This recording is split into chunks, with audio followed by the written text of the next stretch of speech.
처음엔 타자기로. 괜찮으세요, 작가님? 접니다, 작가님. 저라고요, 작가님. 개가 돼보기도 했고요. 방금 말한 게 너야? 네, 작가님. 말씀드렸잖아요. 아직 사람 몸에 빙의는 못하지만 동물 정도는 가능하다고. 아, 초상화도 있죠. 너 거기 있는 거 다 알아. 좋은 말로 할 때 나와. 무서워서 어디 기척이나 하겠습니까?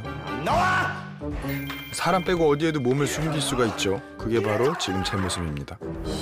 예정에도 없이 들켜버렸으니 앞으로 일을 어쩐다. 조금만 더 데리고 놀아볼까? 이제 정신이 좀 드세요? 그런데 아직은 절 가까이 하고 싶어 하는 것 같진 않네요. 작가님, 저랑 얘기를 좀... 사실 제가 그토록 한세주의 곁에 남고 싶었던 이유는 단 하나입니다.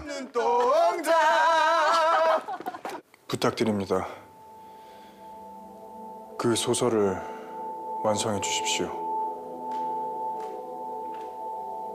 그래야만 제가 어떻게 죽었는지, 왜 저만 환생하지 못하고 저 타자기 속에 봉인되어야만 했는지 알 수 있습니다. 그리고 저를 붙잡아두는 한 사람. 그녀를 멀리서 지켜보는 것만으로도 제겐 위안이 됩니다. 80여 년 전 제가 아는 누군가가 아마 지금의 그녀가 되어 다시 태어났나 봅니다. 그녀는 남장 여자의 모습을 한 반동을 두려워하면 안 돼. 그럼 자기도 모르게 몸이 뒤로 빠지거나. 함께 독립을 위해 싸우는 동지였습니다. 성공했어? 8시 신의 주인 열차 최민규 동지가 만주까지 군자금을 전달합니다. 수장이 좋아하겠네. 그런데 자꾸 그녀가 신경 쓰입니다. 산발적인 총각전이 있었습니다. 어디 봐.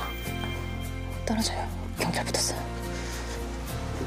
넌 좀 이따 수연이 상처나 좀 봐줘. 상처라니? 무슨 상처? 총상. 박힌 건 아니고 스쳤대. 아, 나 싫어요. 치료 안 받아. 그녀를 향한 제 마음은 지금도 그대로입니다. 저도 이런 건 좀 어색하고 쑥스러워서 이걸로 대신 할 테니까. 그녀는 제 존재조차 모르지만 여전히 사랑스럽습니다. 마음이 너무 예쁘네요. 너 그 입 안 닥쳐? 큰일입니다.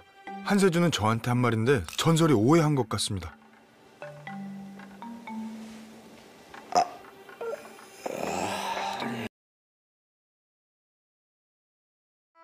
즐거움엔 끝이 없다. TVN